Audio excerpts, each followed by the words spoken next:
Nós estamos na nossa série Família. Esse é o quarto domingo que a gente se encontra para falar sobre família. Tem sido uma experiência muito gostosa ao longo das semanas, a gente tendo conversas nas casas por aí, seja na célula, seja nos discipulados. Eu tenho visto a igreja vivendo esse momento, falando sobre família, e tem sido muito bom. Hoje é um dos assuntos que eu estava ansioso para que chegasse, não tanto para que eu falasse sobre ele, mas que eu pudesse me debruçar e estudar sobre isso, intencionalmente, né. Agora, essa semana eu precisei olhar para isso e fiquei muito feliz. Uns dias atrás, você sabe que eu tenho aquele meu quintalzinho lá em cima, né, lá de casa, e uns dias atrás eu estava cortando grama, agora no inverno até tá morrendo minha grama de novo, Luciana, acredita? Ela não tá fácil, cara, aquela graminha. Mas no verão, quando tem sol, ela toda semana carece de ser cortada, né? A grama ela precisa ser aparada. E eu envolvo os nossos filhos nisso. Então eu estava lá cortando a grama, e aí na hora de rastelar e juntar tudo, eu chamo todo mundo, né? Faço aquele movimento assim, quase militar, né? Vamos lá, Sarota, Joel, cada um pega uma coisa, uma pá, um rastelo, tira esse matinho daqui, tá? E quero aquele fervo, assim, aquela emoção, né? Todo mundo se mexendo e tal. E o Joel pegou a vassoura e começou a vassourar, assim, os degraus que tem ali, que sobem lá por esse terreninho ali atrás. Ele começou a varrer aquilo ali, ele falou: "Pai, eu amo fazer isso. Eu amo aqui varrer os degraus, eu amo isso. Eu quero ganhar dinheiro com isso. Posso ganhar dinheiro, eu posso viver disso, eu posso viver varrendo os degraus aqui, né?" E é aquele momento, assim, que você pensa, né: "Puxa vida", por um lado não, né, é muito difícil, né, viver varrendo degraus por aí, sei que você varra os degraus da Casa Branca, sei lá, uma coisa assim, é uma vida muito dura, né, mas por outra tu não quer também, trazer a vida real ali nessa conversa, tu só quer incentivar os sonhos e claro filho, varre quantos degraus você quiser, né, mas por trás dessa tensão que nós adultos ficamos, vem a pergunta: qual é o futuro dele? Ele está falando: eu queria viver de varrer degraus por aí. Qual que é o futuro dele? O quanto que eu tenho influência sobre isso? O quanto que, enfim, esses desejos dele, o quanto que eu posso formá-lo nesse sentido, né? O quanto que a gente vai caminhando com os nossos filhos para fazer com que eles cheguem em algum lugar.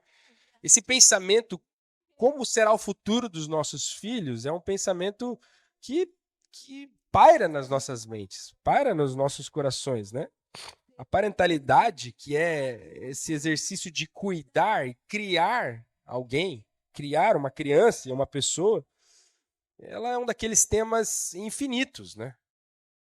Nunca vai acabar. É um tema que tu nunca exaure, né, o tema assim, eu li tudo sobre isso. Não, não tem como, porque a cada dia as coisas estão mudando, nós estamos vendo em eras diferentes do que os nossos pais viveram e as coisas vão mudando. Então criar crianças, criar filhos é algo infinito. Sempre haverá mais a ser dito, a ser estudado sobre isso. Sempre haverá mais. Quantos materiais, livros, palestras não surgem todos os dias, né? E para todos aqueles que receberam essa missão de criar um filho, de criar alguém, e aqui vai além do pai ou da mãe biológico, porque é claro que o pai ou a mãe biológico são os imediatos ali que se espera que criem uma criança, na é verdade, que criem um filho. Isso é o natural, eu diria até. Mas nem só um pai biológico e uma mãe biológica cria uma pessoa. As opções assim, né, os arranjos são vários, né? Às vezes é uma avó, às vezes é uma mãe solteira que cria, às vezes é uma adoção, às vezes é um tio que abraça ali, bota para dentro da família. Existem vários momentos. E eu quero olhar para essa pessoa, para quem cria. Tem até o ditado, né? Pai é quem cria, né?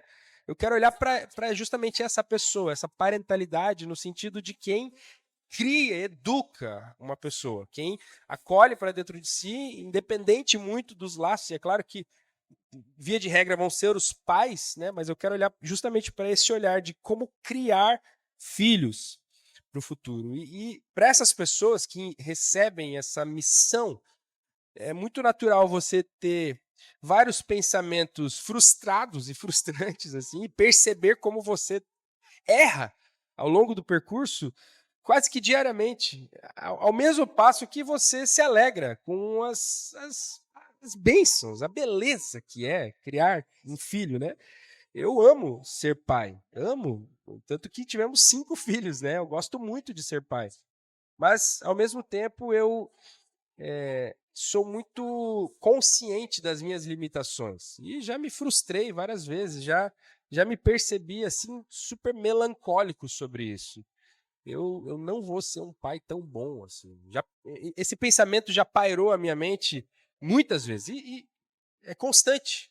Eu acho que para todos nós que recebemos essa missão de criar um filho, isso é comum, né? Tanto as dúvidas que nós temos sobre nós mesmos e sobre o futuro deles, quanto as alegrias, as belezas de criar eles.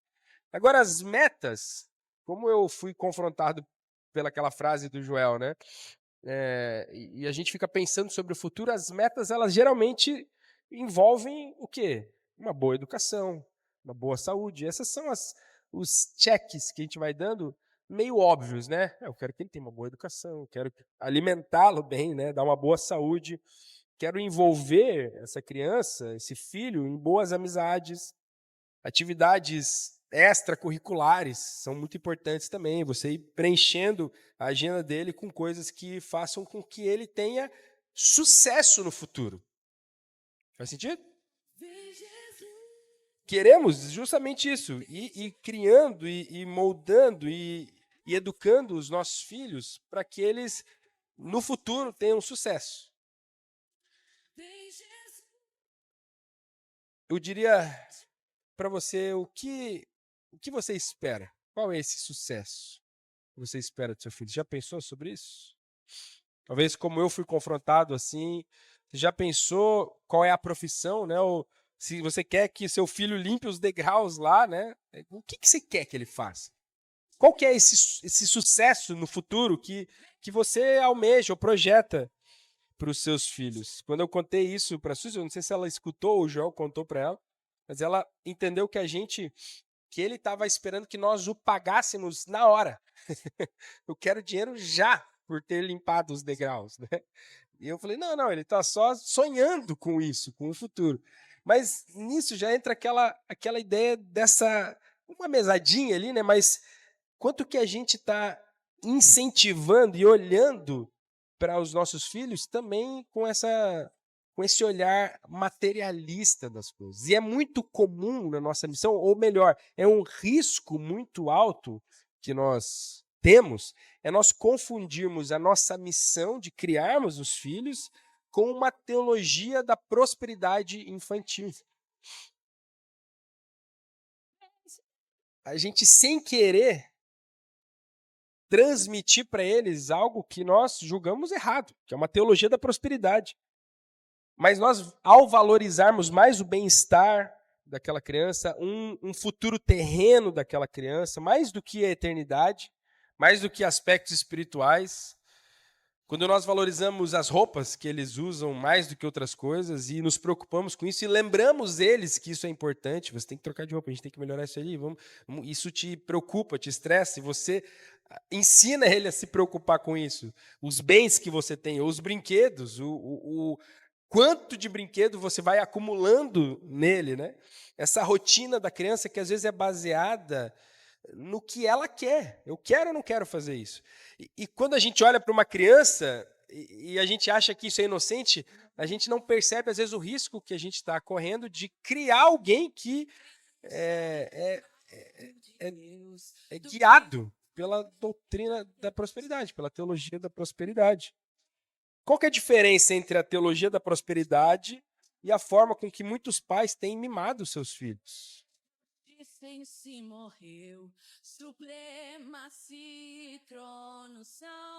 A teologia da prosperidade foca nas vitórias terrenas e pessoais, não é verdade? Pensa na teologia da prosperidade como o que se é conhecido por aí e que se é até rechaçado justamente. É um olhar raso sobre as bênçãos. É um desejo de bênçãos materiais. Você, inclusive, paga Deus, ou paga uma igreja, ou faz algum tipo de sacrifício, porque você, no fim das contas, quer o quê? Um emprego melhor, ascender na carreira, uma casa melhor, um carro melhor, um casamento melhor. Não é isso que a gente vê por aí na televisão, inclusive, até, né? Esse avanço na sua classe social, no seu status social. Isso é a teologia da prosperidade. Mas veja como, às vezes, nós, sem querer, incutimos isso na cabeça das crianças por olharmos materialmente para elas também, ensinarmos sobre isso. Você está falando sobre dinheiro, né? Como é que eu posso te pagar, filho? Como é que a gente pode melhorar as tuas roupas? Ou como é que a gente pode melhorar o teu futuro? E eu venho justamente aqui falar que nosso foco precisa ser olharmos para o futuro. Nós precisamos focar no futuro. E achamos que estamos olhando para o futuro quando pensamos em 20 anos, 30, 40 anos. Eu vim aqui para te dizer que isso é cedo, que isso é muito presente. Tá? Meu argumento aqui nessa manhã é justamente que nós precisamos olhar para o real futuro dos nossos filhos. Não os próximos 20, 30, 40 anos deles. Não, isso aqui é pouco. Eu estou olhando para o resto da eternidade deles, para o resto da vida deles. Por quantos anos você quer servir de influência para o seu filho? Já parou para pensar nisso?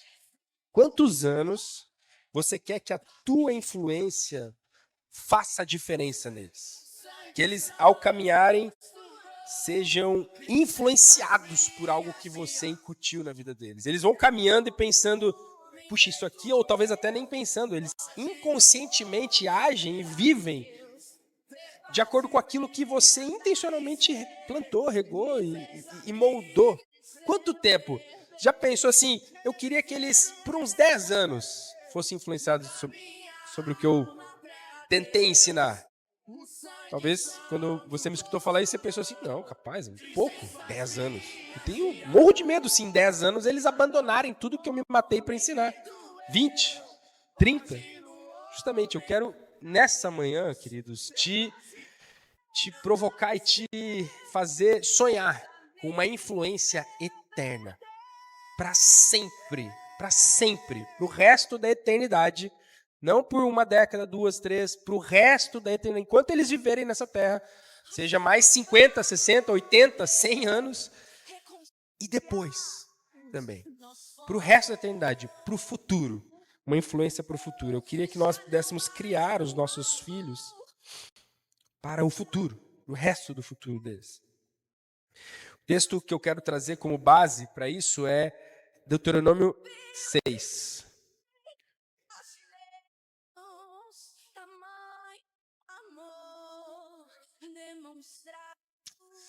Esse é provavelmente um dos textos mais importantes do Antigo Testamento para um judeu. Esse é o que eles chamam de Shema. Talvez tu já ouviu essa palavra, é o Shema. Shema é essa primeira palavra que está ali, ouça.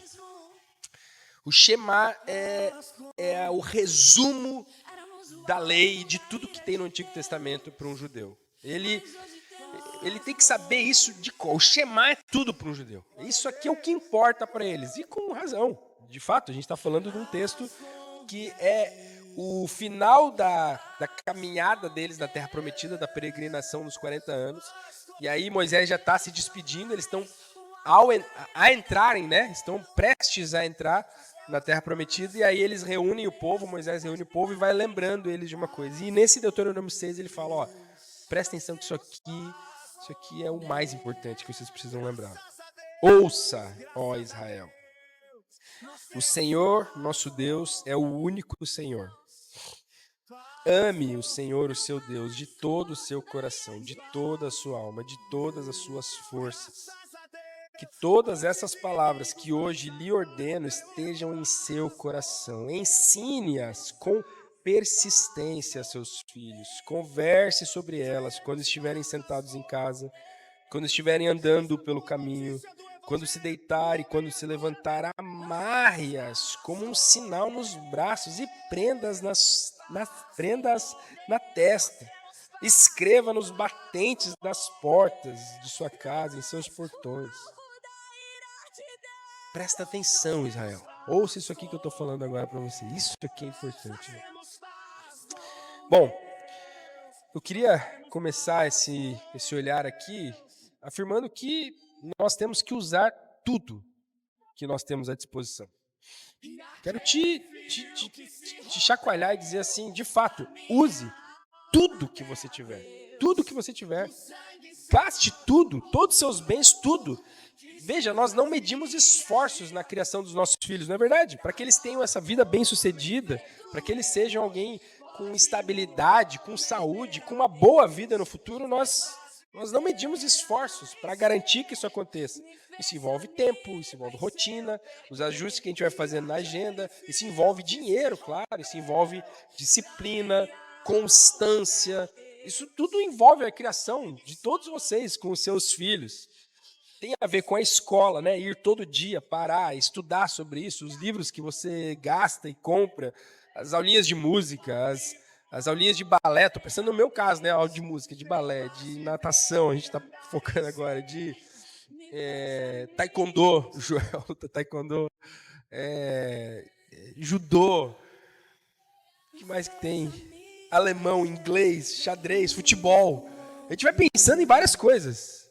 Eu quero ajudar eles a ir construindo essa vidinha para que eles possam ser bem-sucedidos no futuro. Não faz eco com a tua agenda, o quanto que você se esforça para cuidar dos teus filhos, e o quanto que a gente vai tentando gastar o nosso dinheiro, gastar o nosso tempo, ajustar as nossas agendas, fazer com que eles possam ser preenchidos do melhor que a gente pode dar. Não é verdade? Aí vem a pergunta, será que nós estamos, de fato, oferecendo o que nós temos de melhor no discipulado dos nossos filhos? Veja o que diz lá no versículo 7. Ensine os seus filhos, ensine-as com persistência. Ensine as leis, né? Os mandamentos de Deus, com persistência a seus filhos. Converse sobre elas, sobre as leis, quando estiver sentado em casa, quando estiver andando pelo caminho, quando se deitar e quando se levantar. Esse termo que ele usa aqui, ensine-as com persistência. Aqui ele empresta um termo que era muito comum lá, que era de afiar uma lâmina, afiar uma espada. Então ele fala assim, ensine como se você estivesse afiando uma espada. Isso você vai precisar fazer todo dia, toda luta, né? Todo momento. Quanto mais você fizer, mais afiada ela vai estar, mais útil ela vai estar. Isso vai demandar talento, claro, mas vai demandar esforço teu, repetição teu. Gasta tempo fazendo isso. Ensine com persistência, a gente traduz isso, né? Muito bem, mas eu queria te colocar nesse lugar assim. Ele fala assim, isso é uma coisa que você vai precisar gastar tempo com isso. Se esforçar e fazer todo dia. Sempre que você usar, ela vai perder o fio, você vai gastar de novo. Investe nisso, investe. Envolve esforço, rotina, disciplina. E quando? Ele vai dizendo, quando? Toda hora, todo dia. Converse com eles quando estiver sentado em casa, quando estiver caminhando, fala sobre isso também. Quando se deitar, quando se levantar. O dia inteiro, fale sobre isso. É isso que está falando o versículo. Faça isso tão recorrente que em qualquer oportunidade que você tiver com seus filhos, você vai gastar tempo nisso. E aí a minha pergunta para você é, sobre o que você tem falado com os seus filhos? Ou até antes, né? Será que você tem falado com seus filhos? Será que você tem gasto tempo falando com seus filhos? Você tem sentado e conversado, escutado? E se sim, quais assuntos habitam a mesa de vocês? Quando vocês sentam em volta da mesa, quais são os assuntos que habitam ali? Eu vejo tantas famílias com conversas inúteis. Conversas bobas, tolas, sabe? A mesa se reúne, isso é algo tão sagrado. Se reúne num almoço, numa janta, no café da manhã. Algo que acontece talvez todo dia na tua casa. Você se reúne com seus filhos, com a tua família ali. E as conversas são tolas, são bobas, são inúteis. Às vezes são fofocas sobre outra família. Perde tempo, fala, porque viu que não sei o quê. Tá o marido e a esposa aqui, ou você conversando até com as crianças, elas são mais velhas. Porque não sei o quê, e fofocando, e falando besteira. E às vezes até falando coisas meio sujas, ou muito preocupado com o que o Trump vai fazer com o Irã. E fica isso, ou falando sobre o final dos tempos. Mas isso está tão vago, tão distante, tão longe do coração do teu filho. Muitas famílias perdem tempo. Perdem tempo. O que você tem falado ali? Quais são essas conversas? Eu, logo cedo, desde a Sara, eu desenvolvi uma técnica para que as crianças viessem até mim, que tem funcionado até então. Eu sempre chamei elas de maneira muito séria, assim, muito firme. Quem já viu, já viu, né? Falo bem assim, ó, Sara, começou com ela, né? Hoje eu nem sei os nomes todos, eu vou chamando um monte. Sara, Otto, Joel, Pedro, Paulo, Lucas, vem, todo mundo, eles riem, né? Mas eu chamo assim, ó, Sara, vem aqui agora, papai quer falar com você. Aí ela, quando era muito pequena, ia entendendo isso, mas ela começou a vir, né? Vem aqui. Eu olhava bem sério para ela assim, Sara, vem aqui, eu quero falar com você. Ela vinha e fala assim, papai quer dizer que papai te ama, viu? Muito sério isso. Eu quero um beijo agora. Não, tá, obrigado, filha. Pode brincar. Ela ia. Eu percebia que no começo era engraçado, né? Porque a gente vê as crianças serem chamadas com brabeza e quais os motivos que a gente faz isso. Aí eu chamava no outro dia, Sara, vem aqui agora, o pai quer falar com você. Ela vinha, ó, hoje o pai só vai te dar um chocolate, tá? Ela não tá esperando nenhum, né? O pai vai te dar só um chocolate hoje, tá? Eu quero que você entenda. E eu fui construindo uma segurança no coração dela de que quando eu a chamasse, não era para brigar todas as vezes. Algumas eram. Eu chamo e ela, agora eu tenho que falar um negócio que você não vai gostar. Mas nem sempre é isso. Eu não quero que ela associe que falar comigo é uma coisa ruim, uma coisa que ela vai sofrer. Não, só quero que você venha quando eu te chamo. Você vem para cá. Mas isso não necessariamente vai acarretar uma disciplina, uma coisa ruim para ela. E isso foi sendo bom. Mas com isso eu fui desenvolvendo essa conversa profunda com eles. Eu fui chamando eles e falando sobre isso. A gente precisa conversar. Lá em Romanos 10, 17 diz, a fé vem pelo ouvir, e ouvir a palavra de Deus. Ouvir vem pela palavra de Deus. Quantas vezes você fala sobre isso com seus filhos? Quantas vezes você chama eles e fala sobre o reino de Deus, sobre Jesus? Fala sobre a cruz, fala sobre os seus sonhos, fala coisas profundas. Não precisa toda vez que abrir a Bíblia, porque lá em Salmos. Não, isso vai ficar mecânico, vai ficar artificial. Mas fala sobre os seus sonhos, pergunta sobre os sonhos dele, fala conversas reais. Investe tudo nisso. Queria te dar uma dica também, o quanto que você consegue ser carinhoso com seus filhos, afetuoso com seus filhos. Chame eles para dar beijo, para abraçar. Eu vi uma mulher falando uma coisa que eu achei tão legal, assim, que quão gostoso seria se todo dia você pudesse olhar nos olhos dos seus filhos 10 segundos. Talvez você não fez isso essa semana. Talvez você nem lembra mais a última vez que você olhou nos olhos dos seus filhos. Estou pensando na Grace e no Lucas aqui. Chegar em casa hoje, vocês vão fazer isso. Vai chegar perto da mamãe ali, né? Olhar 10 segundos. 10 segundos é tempo, gente. 10 segundos é tempo. 10 segundos no olho do seu filho, ficar quieto só. Olhando. Depois um abraço de 30 segundos. Gostoso, assim. Cara, faz anos que eu não faço isso com minha mãe. Tô pensando anos que eu não faço com minha mãe. Mas eu tenho feito isso com os meus filhos. Todos os dias. Não essa regrinha, né? Mas assim, eu tenho vivido isso com eles. Eu queria te incentivar. Toque neles, encoste, olhe nos olhos e gaste tempo, sabe? Derrame afeto com os seus filhos. Muitos pais não têm, é tão comum ver essa frieza, assim, falta de carinho, falta de afeto. A criação ela se torna muito mais um professor e um aluno, ou um chefe e um empregado, uma coisa distante. Tenha momentos de carinho. Sobre entregar tudo para os seus filhos, eu preciso te falar, exerça a disciplina. Arranje aí no seu íntimo a coragem para ser alguém que disciplina. Hebreus 12 diz assim, ó.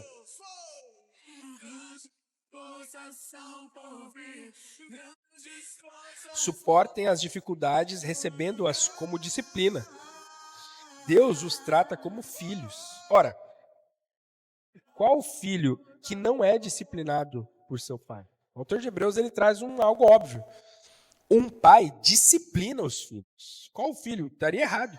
Qual filho que não é disciplinado pelo pai? Assim como Deus nos disciplina porque nos vê como filhos.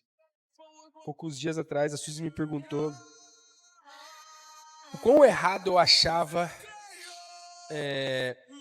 um pai nunca disciplinar um filho fisicamente. Existe um caminho, porque, veja, a pergunta ela pode ser, e ela é muito comumente feita ao contrário. Dá para se disciplinar fisicamente e não errar? Essa é a pergunta, né? Existe alguma opção em que você discipline fisicamente e acerte? Essa é a pergunta que está por aí. Eu diria até que o status quo do mundo não cristão é não. A resposta é não tem como você disciplinar fisicamente e acertar. Não é verdade? Nós temos cada vez mais visto leis, inclusive, sendo fomentadas sobre isso. E a mídia, em geral, a lei da mídia, né? A lei da internet já é essa, né? É proibido disciplinar fisicamente. Claro que é.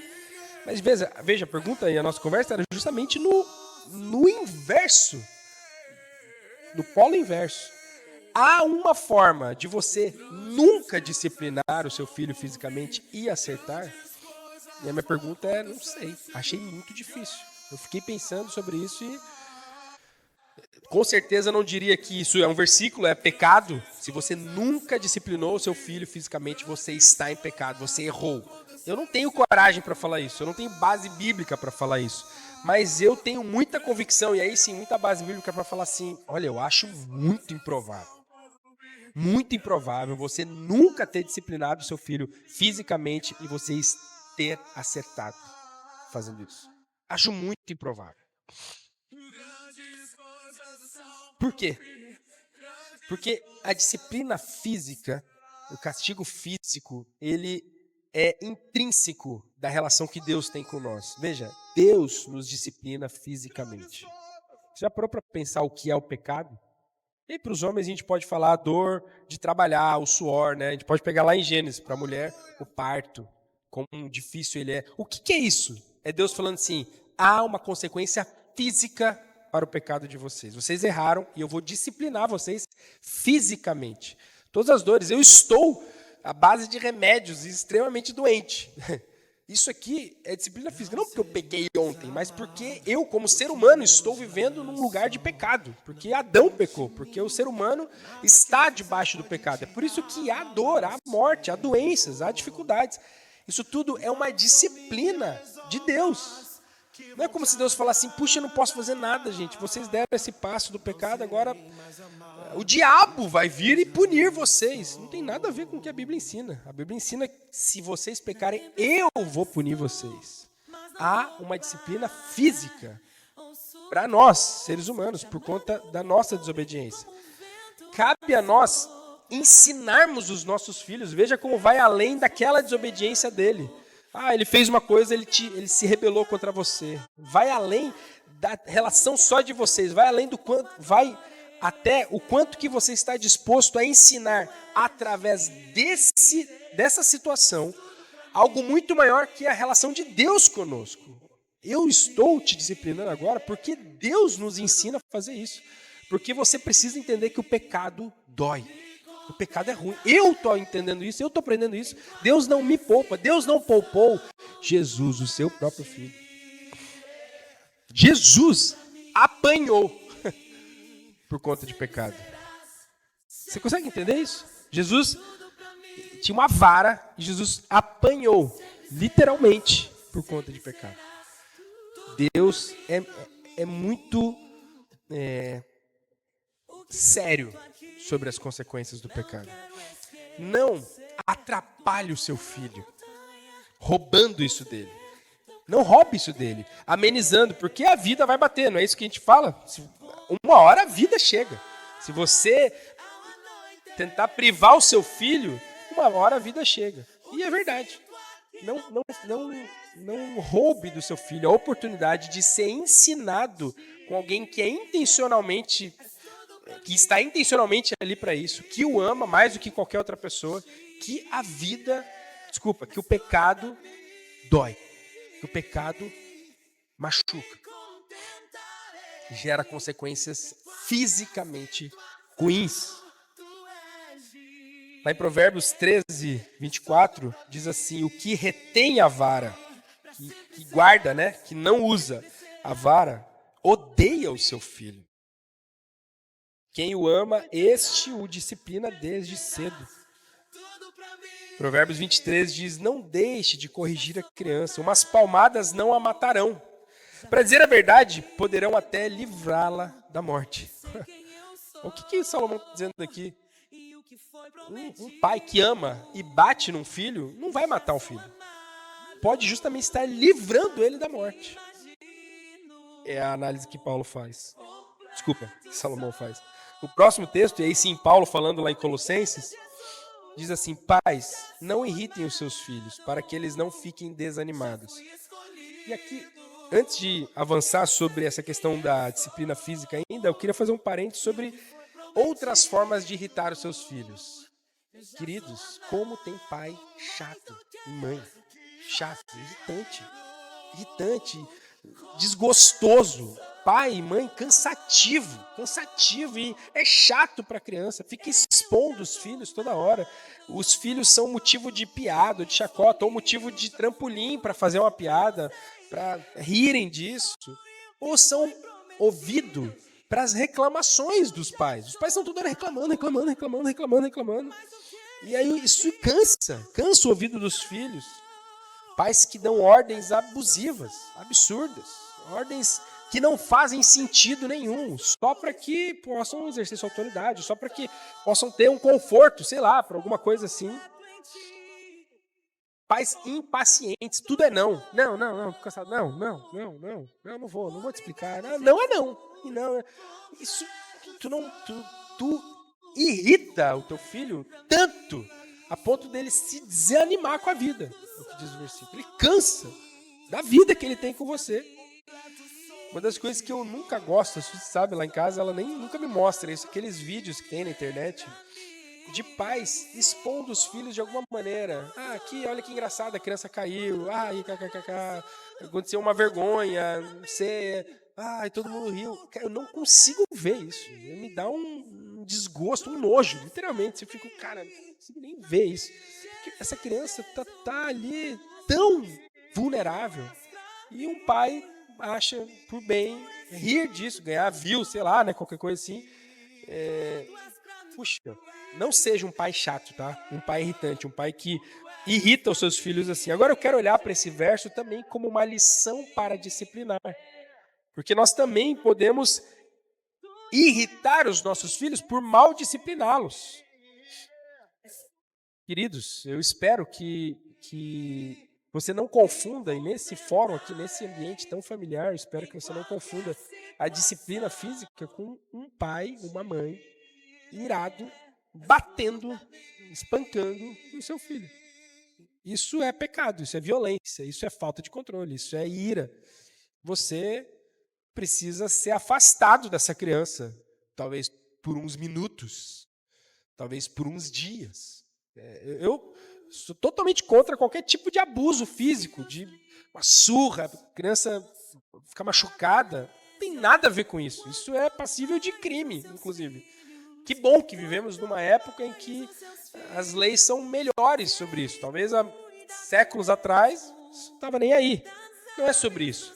E quando você exerce uma disciplina desmedida, você pode desanimar. E aí o texto diz aqui, né? Não irrite os seus filhos para que eles não fiquem desanimados. Essa palavra desanimados é sem vida. Sem vida, sem ânimo.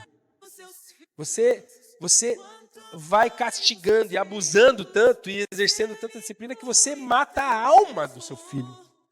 Entende? Não façam isso.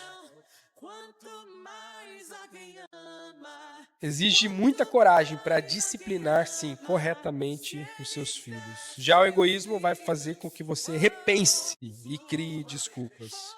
Eu escuto muito também, mas aqui meu marido... E é verdade.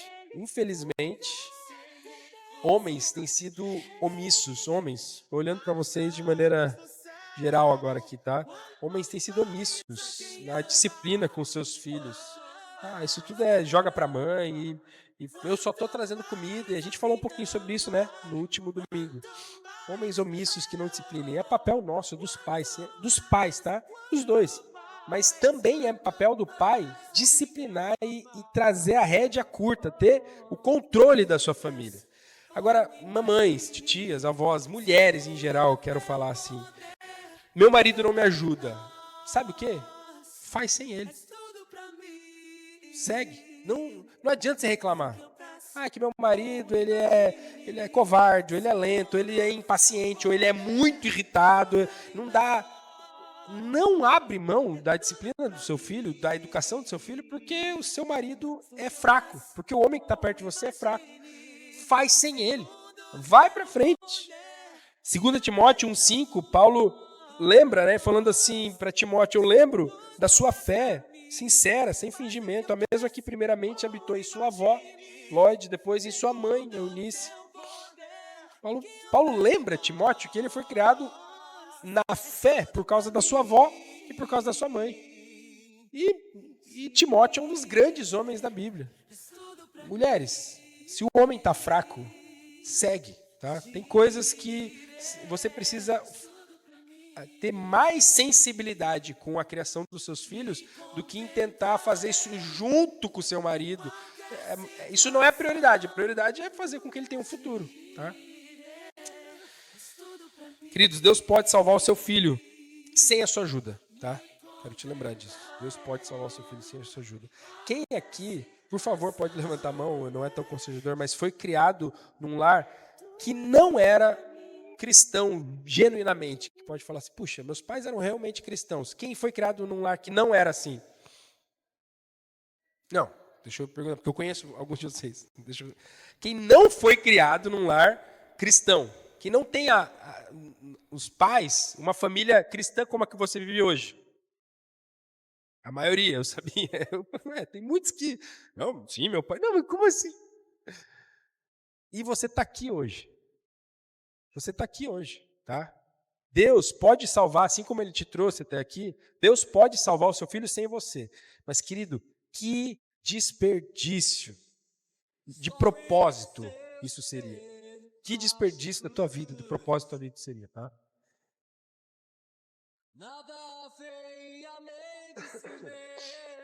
O Aldir foi lá em casa anteontem, o Aldir Heinck. E aí ele chegou lá, ele olhou lá para trás, minha graminha lá, e falou assim, cadê a horta?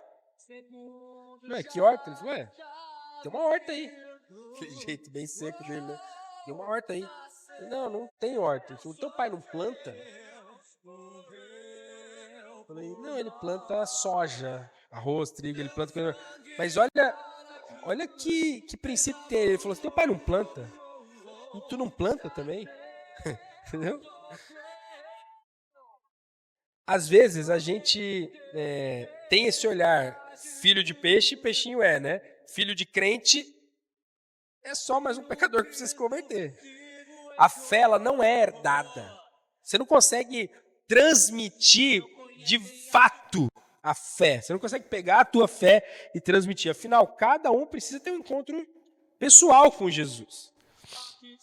Mas, queridos, aquilo que queima nos nossos corações, possivelmente irá queimar no coração dos nossos filhos. Pensa comigo, lembra aí das situações, seja um time de futebol, é tão comum, eu sou do Grêmio, os nossos filhos lá são do Grêmio também. É natural, eu não fico nem falando, meu sogro é coxa branca, porque é de Curitiba, né? E Palmeiras também, o que é um absurdo, tá? Ele torcer para dois times. Uma coisa que só o pessoal lá de cima faz. Um gremista nunca faria isso, né? Eu sou Grêmio e São Paulo. Mas enfim, ele é coxa e Palmeiras. E aí ele fica no ouvido dos meus filhos, né? É verde, tudo é verde, né? Coxa, Palmeiras. E eu tô nem aí, porque eu não sou tão ligado em futebol assim também, né? Então tá, tranquilo. Faz o que você quiser, dá roupa, eu uso. Talvez vocês vão ver os Joel, voto de verde, assim, né? Voto, não tem problema nenhum. Mas eles veem como eu torço pro Grêmio. Ontem, virada, hein? Pá! Isso molda eles. Eles veem quando eu grito, vamos Grêmio, e torço, e fico triste quando o Grêmio perde. Eles veem o quanto que eu amo torcer pro Grêmio. Isso vai moldando eles, independente das roupas, independente do que vai acontecendo ali. Uma profissão, como o Valdir brincou, né? Puxa, teu pai planta, você tinha que plantar também, você tinha que saber plantar também. Mas isso é muito comum mesmo. A gente vai fazendo com que os nossos filhos amem aquilo que a gente desempenha. Estou pensando nas motos ali, né? Nessa vida. Isso com certeza influencia os meninos ali, né? Isso vai passando de um para o outro. O quanto que você ama o dinheiro. Quanto que você fala sobre dinheiro, sofre sobre o dinheiro, ama o dinheiro, porque se alegra, né? Fala sobre isso, e o dinheiro, isso é importante, ou a política. Eu já vi crianças revoltadas com o Lula, com o Bolsonaro. Revoltadas. Mas, cara, quando você tiver alguma mentalidade, eles já vão ter os dois morridos, talvez, e é outro Brasil. Não, porque o Lula... Assim, cara, a gente eu entendo, né? Mas uma criança, porque você vai passando esse amor, ou um hobby que seja, a moto mesmo, né? Ou política, ou pescar, outras coisas legais, um hobby, ou quanto que isso até um vício para você, né? Mas isso tudo vai passando para as crianças, os desgostos também, os teus não amores que você odeia, você vai passando isso, ou nada, você ser indiferente, você ser frio à vida. Isso também vai passando para os filhos. Você vai ensinando a não amar, a não se apaixonar pelas coisas. Lá em casa, talvez, quando eu pensava sobre isso, eu diria que a música é o grande tema lá de casa. Lá em casa, literalmente, que isso, às vezes a gente usa a palavra literalmente como uma hipérbole. Eu estou sendo literal aqui. Literalmente, nós dormimos e acordamos ouvindo música. A gente acorda, já está tocando música. E a gente vai dormir, tem 24 horas por dia lá em casa, música está tocando. Então as crianças, elas amam música. Porque eu amo música. Está toda hora ouvindo música. A Lili já faz assim com a cabeça, escuta um rock, alguma coisa, já gosta também. É muito comum lá em casa isso. E eu sou muito, assim, sincero em perceber que todos amam música lá em casa, porque eu, Martin, amo. Fui eu que fiz isso. Eu sei disso. Fico feliz, porque eu gosto muito de música, mas meio assustado também, porque eu percebo a minha paixão por isso impregnou em todo mundo lá em casa. Está impregnado, está tatuado em todo mundo lá em casa. Queridos, a nossa maior ferramenta para moldar os nossos filhos é o amor. Mas veja, não o amor por eles, o amor por algo. Essa é a nossa maior ferramenta para moldar eles. O que nós amamos molda eles. As coisas, as pessoas, o que nós amamos molda eles. Eles vão amando também. Lembra lá em Deuteronômio, no nosso Shema, no texto base ali, o que começa dizendo? Portanto, ame o Senhor. Ame o Senhor, seu Deus, de todo o seu coração, de toda a sua alma, com toda a sua força. Queridos, não está dizendo estude, participe da igreja toda hora, seja um líder de célula, dê mais dinheiro. Não está falando sobre sentimento. Você já percebeu que a Bíblia, o foco da Bíblia, tem a ver com um sentimento, um afeto. Não está falando de você entender, Maurício. Não está falando sobre. Está falando sobre você gostar muito daquilo, amar aquilo. Querido, você gosta muito de Jesus? Você gosta de verdade de Jesus? Você ama Jesus? Você fala, cara, eu gosto muito de Jesus. Muito, muito, eu amo Jesus. O que seus filhos diriam que é a sua maior paixão?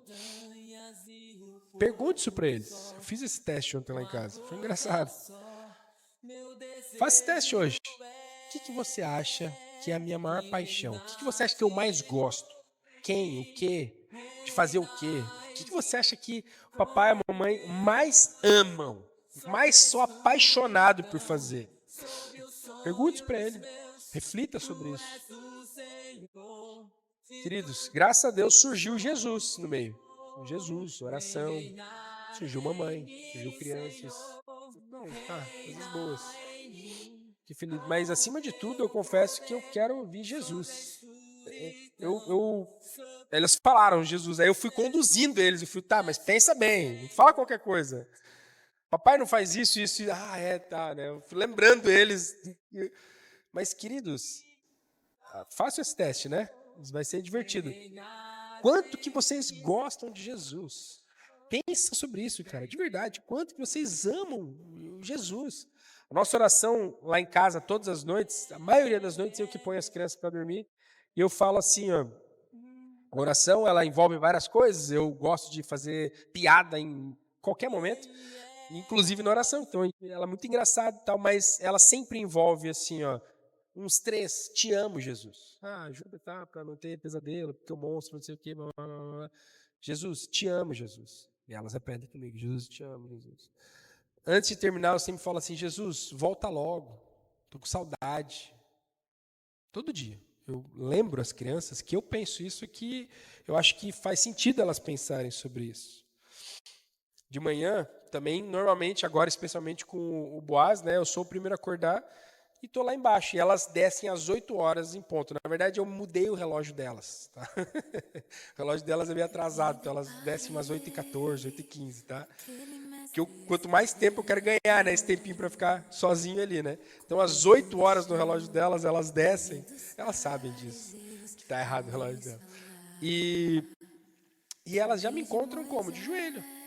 Com um cafezinho. As coisas que eu gosto, né? Elas pensam, papai gosta de café, papai gosta de ouvir música, porque eu tô sempre café, ouvindo música, eu tô sempre lendo a Bíblia. Eu tô sempre não, né? Porque dependendo do horário, mas algumas vezes, se eu acordei mais tarde, elas me encontram ali de joelho. Queridos, é muito comum mesmo, tô falando sério. Elas virem só se ajoelharem do meu lado. Tô falando da Lili, que nem sabe fazer oração, nem sabe falar, né? Ela se ajoelha ali, o Otto também, ele fica batendo a cabeça, quem conhece sabe o que ele faz. Ele vai lá, se ajoelha ali, fica batendo a cabeça e orando. Todos eles sabem, eu esqueci de orar hoje, vou lá.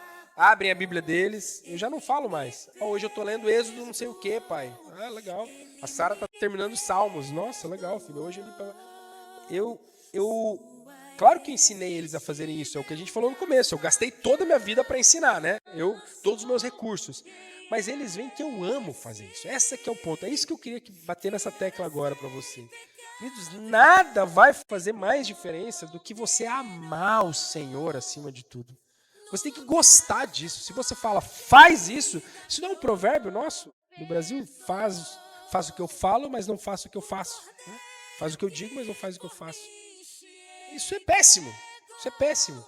As crianças vão saber, talvez elas até obedeçam, talvez até por medo, por já estarem desanimadas de tantas disciplinas que receberam erradas. Talvez elas até obedeçam. Mas é diferente de você ver que elas amam porque você ama aquilo, querido. Eu queria, nessa manhã, nada mais importa do que isso. Se Jesus não for, presta bem atenção nessa frase que eu vou te falar aqui, ó. Se Jesus não for a tua maior paixão, não vai ser para as crianças também. E o contrário é verdade. Se Jesus for a tua maior paixão, elas vão notar isso. E se não for, elas também vão notar isso. Elas também vão notar. A maior paixão do papai e da mamãe não é Jesus. Alguns dias atrás, Suzy fez uns brócolis assim assados. Uma delícia, sempre gosto.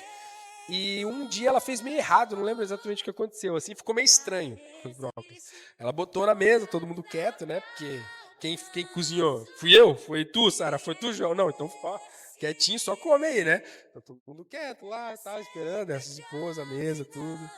Tá, vamos comer. Aí, comer aquele brócolis, tá horrível, cara. Aí as crianças me viram, né? Todo mundo assim. Não consigo comer isso. Aí as crianças, também não. Ninguém comeu aquele brócolis lá, né? Porque elas viram, cara, não tá bom isso aí. Olha a cara do papai. Não gosta disso aí. Ninguém gosta disso aí. Queridos, ame Jesus. Ame. O que seu filho responderia se você perguntasse qual é o meu maior amor? Qual é a minha maior paixão? E vou te falar, só tem uma resposta certa. A maior paixão. O chama é isso. Ame o Senhor teu Deus acima de tudo. Com o teu coração, com o teu entendimento. Não pode ser nem a tua esposa. Muito menos eles. E, pelo amor de Deus, qualquer outra coisa, muito menos ainda. Se surgir uma palavra nessa conversa que não inanimada, que não for uma pessoa, se arrepende ali, pede perdão, corrige. Se foi assim, filho, perdão. Eu não acredito nisso. Se você acha que eu amo mais o trabalho, o carro, a casa, esse negócio, esse meu jogo, alguma coisa que não é uma pessoa, já se arrepende ali. E torce, ensine para que não seja eles, nem a mamãe ou o papai, né, nem o cônjuge, que seja Jesus. Caminhe nisso. Uma última vez eu quero falar sobre isso, tá? Ame Jesus. Não posso estressar mais do que isso. Eu espero que a minha igreja veja isso. Veja como é. Eu espero que vocês vejam assim, cara, eu acho que o Martin quem mais gosta de Jesus. Eu espero isso, sinceramente. Eu espero que se eu perguntasse isso, perdi a oportunidade, né? Porque agora eu já induzi vocês. Mas eu espero, de verdade, que se eu perguntasse isso, assim, cara, qual que é a maior paixão do pastor de vocês? Eu espero que seja Jesus. Ele é apaixonado, ele fala sobre isso toda hora, ele ama Jesus. Ele quer transmitir isso para as pessoas, de qualquer maneira, seja para a esposa, para os filhos. Ame Jesus com tudo que você tem, passe tempo com ele. Bom, vive em comunidade. Aí vai uma ferramenta incrível para nós, que é viver em comunidade. A ideia de criar crianças. Senti que não tinha passado. Você não colocou maior paixão é bom, né? Aquela pergunta era boa. Vive em comunidade, gente. A ideia de criar crianças sempre foi em comunidade. Esse Shema lá que está acontecendo, esse ouça, ó Israel, está falando para Israel, para a comunidade toda. Não é uma família. Nós sempre somos desafiados a viver em comunidade. As nossas células, as nossas reuniões ministeriais lá em casa, é uma bagunça, gente, uma bagunça. Essa última célula agora voltou a ser lá em casa. Está sendo a nossa célula na casa do Leandro e da Miriam. Aí eu estou poupando eles de levar os meus filhos lá por enquanto. E por causa de todo momento, né? O Boaz, pequenininho e tal, frio. Eu não estou indo. Legal. Aí foi agora lá em casa a célula de novo. Como vai voltar a ser? A gente vai multiplicar. Estamos celebrando que daqui a algumas semanas a gente vai multiplicar a nossa célula, vai ser uma bênção. Foi lá em casa, né, Nelson? Foi um caos. E tinha metade da célula. As crianças, elas gritam. É uma loucura, uma loucura. E tava com outra família de crianças, né, o Bruno e a Kátia. Cara, eu amo isso. Eu amo isso. As nossas reuniões da célula, do ministério, o Jantes e Grace participam às vezes. Cara, aí quando vai os de vocês ainda é o Mateu, né? E aí, Pedrinho, Jojo, os meus 5, né? Porque o Boaz agora até já chora. É um caos, gente. A nossa casa, que não é muito grande, é um caos. A gente quer conversar coisas sérias. E não dá, porque eu amo isso. Eu amo isso. Porque eu acredito que a criação dos filhos ela é em comunidade. É ali que eu aprendo a criar os filhos com os acertos dos outros. É ali que eu ajusto os outros com algumas coisas que eu vejo que eles estão errados. Puxa, eu acho que não é bom isso que você está fazendo. E a gente consegue se trocar. A tua família ela é insuficiente para criar bem o teu filho. Você precisa de uma comunidade, você precisa de mais pessoas. A ordem lá é dada para todo o povo. Alguns aspectos da educação eles ocorrem para além do teu núcleo familiar. Por isso é tão crucial nós estarmos envolvidos em ambientes que concordem com a nossa cosmovisão. Percebe o que eu quero dizer? Você precisa estar. Se você concordar comigo que a tua família ela não vai conseguir dar tudo que uma criança precisa, ela vai precisar da comunidade, é melhor que você esteja numa comunidade que concorda com o que você pensa e não gaste tempo vivendo em comunidades que discordam do que você pensa. Lá em Coríntios, Paulo diz assim, não se engane, as más companhias corrompem os bons costumes. Queridos, quantas coisas erradas eu não aprendi por aí com as más companhias. Os nossos filhos já chegam, por causa dos vizinhos, às vezes, mostrando o dedo, falando palavrão. Coisas que, assim, cara, onde que eles aprenderam isso, cara? Impressionante. Meu vizinho, um amigo ali. Isso é comum. Isso é comum. A gente vai conseguir tirar os nossos filhos do mundo. Não é para isso que eu estou falando aqui. Mas o quanto de influência você vai permitir que entre na tua casa, ou melhor, o quanto da tua casa, em quais influências você vai levar a tua casa. Esse é o ponto. Você vai pegar a tua casa, a gente vai agora, eu vou te colocar nesse ambiente, nessa comunidade aqui. Quais são as comunidades que você tem permitido que seus filhos vivam? Claro, tem coisas que você não pode sair. Mas o quanto que você está levando eles para lugares bons. De novo, nós somos o sal e luz. Eu não espero que a nossa igreja seja aquelas igrejas fechadas. Que a gente tem poucos eventos justamente para que você possa ter encontros com o resto da cidade, né? Com o resto das pessoas de Santa Cruz. Porque nós somos luz, nós precisamos levar a luz de Cristo. Por aí, nós somos a influência. Mas quando essa proporção ela não bate, você é mais influenciado pelo trabalho, pela escola, tudo que acontece na escola, todos os eventos, os bailes, aí, as coisas que acontecem na cidade, todos os lugares os seus filhos estão. Isso começa a ficar desproporcional na influência deles. Priorize aquilo que vai durar para sempre, queridos. Estamos falando da celebração, estamos falando de levar as crianças lá em cima, das células. Se você não participa da célula, De verdade. Você tá errado, cara. Tá perdendo tempo. A tua quarta, minha quarta, sexta, o dia que é a tua cela, você tá. Não tem influência melhor que você pode dar. Você tá fazendo o quê? Você tá fazendo um culto na tua casa, evangelizando? Legal. Tá aí sim. Eu tiro o que eu disse. Mas se não, você só tá em casa, só tá vendo TV, só tá cansado. Participe das coisas. Quem é idade juniores, traga para cá. A gente vive isso aqui justamente para ir criando ambientes que ajudem os seus filhos a equilibrar as coisas. A expectativa é que todas as tuas interações com o resto da comunidade testemunhem sobre Jesus. Bom, para a gente terminar. Deus é o nosso modelo de parentalidade, de criação de filhos. Não só de paternidade, mas de ser pai e mãe. Deus é o nosso Pai eterno. E Ele compartilha conosco essa virtude. Nós somos pais porque Ele é Pai. E Ele compartilha essa virtude conosco. E nós somos chamados a representá-lo. Lembra que eu falei sobre a disciplina? Como que isso aponta no final das contas para Deus. Mas não só a disciplina. Tudo que envolve ser pai, você pode apontar para Deus e ensinar corretamente ou incorretamente. Incontáveis testemunhos eu tenho, incontáveis testemunhos de pessoas, especialmente moças, né, mulheres, chegaram para mim e têm uma relação ruim com Deus, porque tiveram uma relação ruim com o pai. E faz todo sentido, porque Deus é pai e Ele espera que os pais o representem. O que é ser pai? Isso é comum. Pai e mãe, tá? A parentalidade como um todo. Deus nos gerou e nos adotou. Isso é muito legal, porque todos nós fomos criados por Deus, na verdade, nós cremos nisso. Deus nos criou. Em Adão, fisicamente, Deus pegou as próprias mãos e moldou um homem lá, criou Adão, mas a partir de então Ele vem criando todos nós a partir da sua criação, a partir de Adão. Mas além disso, Ele nos adota. A adoção, ela não é a exceção, ela é o padrão de Deus. A adoção é o padrão da parentalidade, da paternidade de Deus. Em Efésios 1 diz assim: porque Deus nos escolheu nele antes da criação do mundo.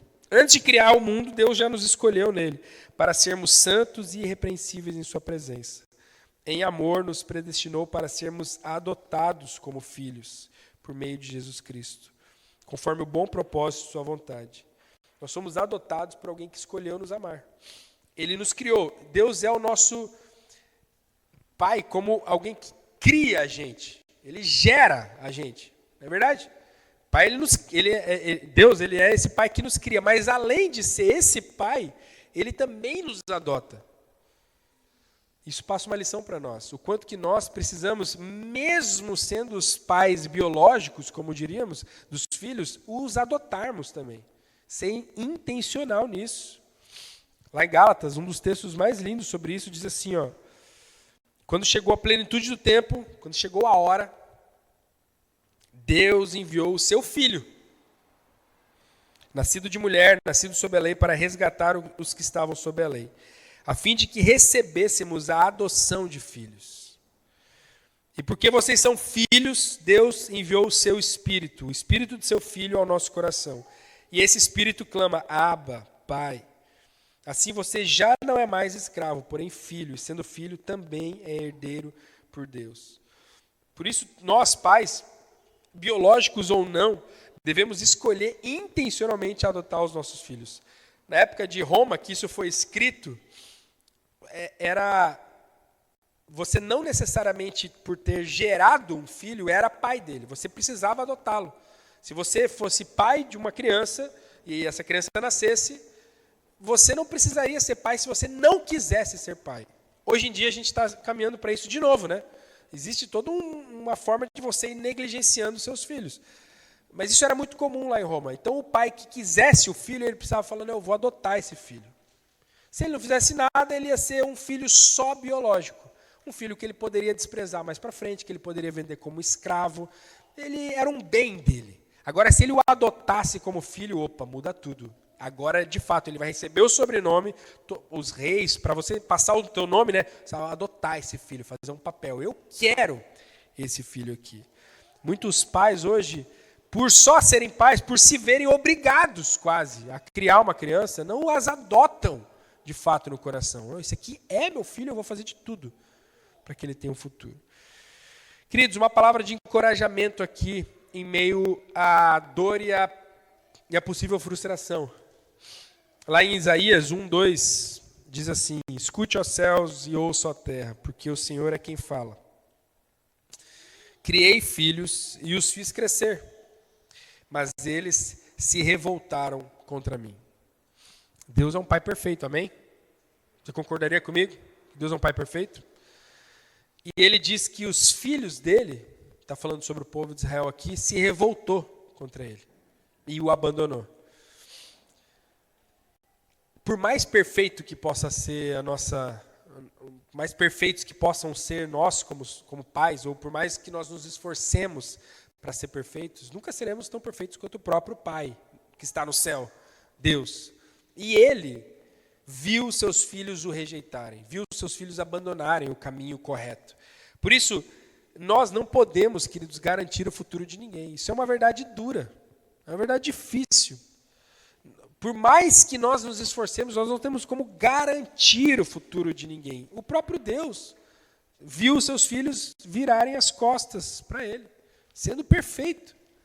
Mas a nossa missão é preparar essas crianças, ou os nossos filhos, sejam eles qual a idade que eles tiverem, para o futuro da melhor maneira possível. O maior legado que você pode deixar para o seu filho é esse, querido. Preparar ele para a vida terrena e eterna com Jesus. Eu fecho com o meu tema, criando filhos para o futuro. Criando filhos para o futuro, queridos. Nós devemos nos preocupar com o futuro deles.